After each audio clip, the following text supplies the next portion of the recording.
la fête de l'eau, c'est un petit village itinérant autour des thématiques de l'eau et de l'environnement. Ce village, c'est dans le cadre d'une tournée qui a débuté le 10 juillet à Bormes-les-Mimosas. Et après avoir fait toute la Méditerranée, la côte atlantique, la Bretagne, on est redescendu dans les terres pour finir aujourd'hui la dernière date de cette fête de l'eau à Aix-les-Bains. Il fallait bien une ville d'eau pour terminer la fête de l'eau.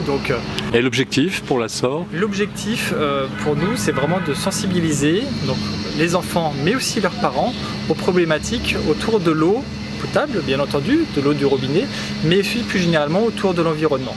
Donc là, parmi les ateliers dans lesquels ils vont pouvoir aller s'amuser, il y a un jeu de loi géant pour tester leurs connaissances sur l'eau et l'environnement.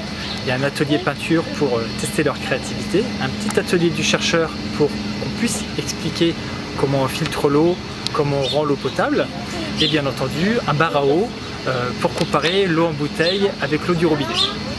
D'accord.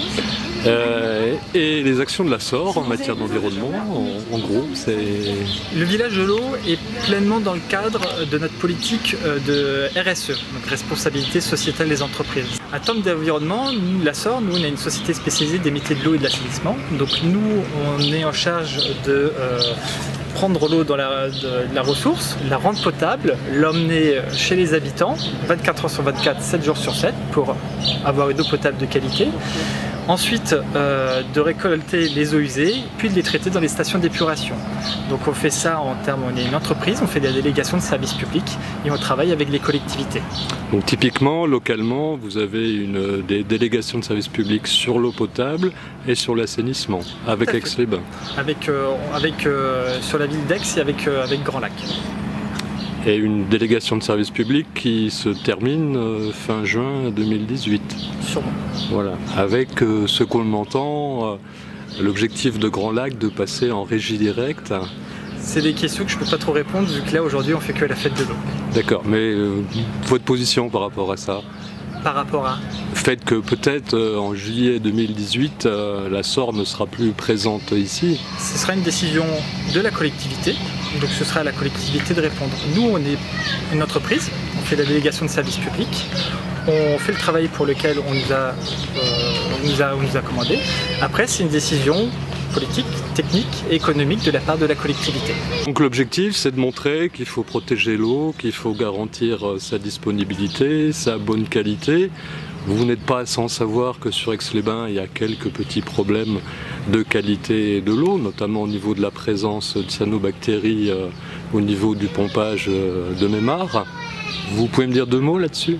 Alors là, la fête de l'eau, c'est dans le cadre d'un projet national. Donc c'est vrai, on sensibilise sur les grandes lignes, on va dire sur les grandes problématiques de l'eau au niveau national, même au niveau mondial, par rapport aux économies d'eau. On fait de la pédagogie justement à travers le quiz pour justement inciter les gens à mieux consommer ou à moins consommer.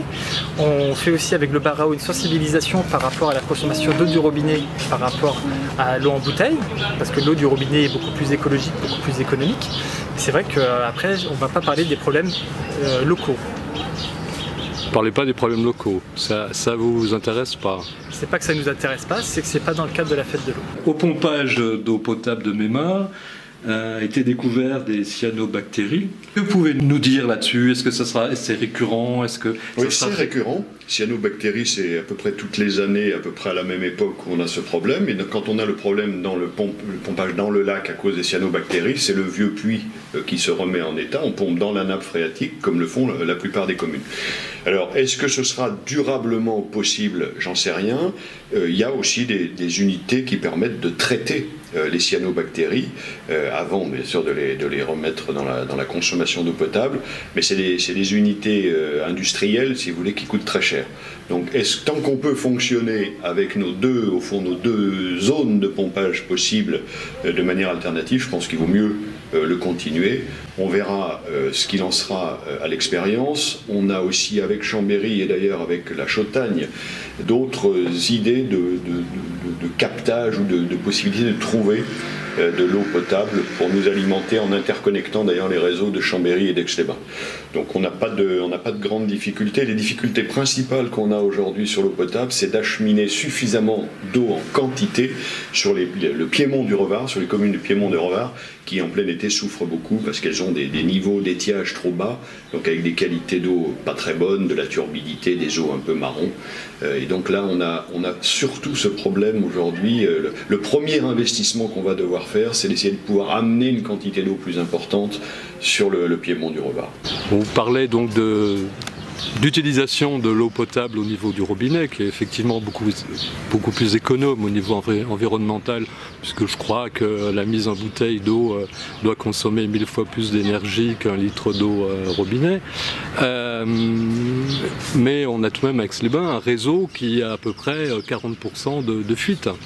Est-ce qu'il n'y a pas là aussi un problème de disponibilité et d'économie à faire pour la collectivité? La recherche des fuites au niveau national est une problématique des collectivités importante. Et c'est vrai que SOR justement met les moyens pour aider les collectivités à améliorer leur réseau d'eau. C'est une des grandes problématiques, notamment effectivement il y a un problème de fuite en France.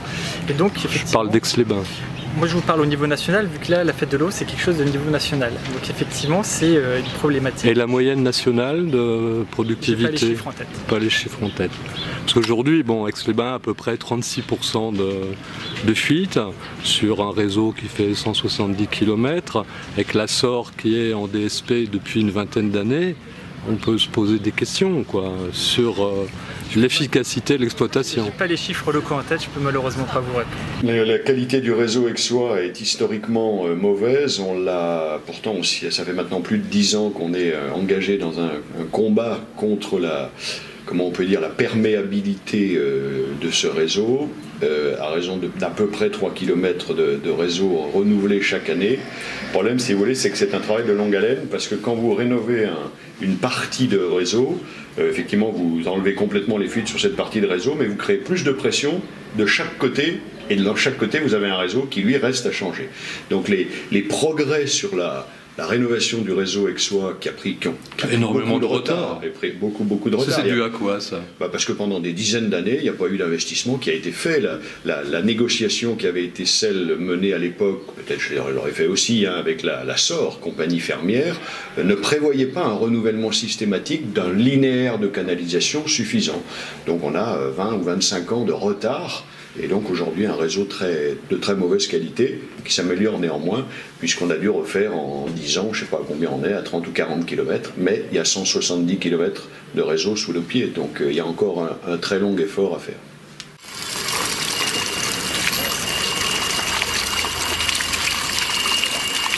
Il essaye de manger le poisson là, et le dauphin là il saute, et la grenouille aussi elle veut sauter dans l'eau.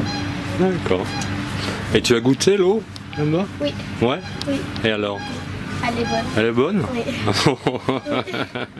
Super.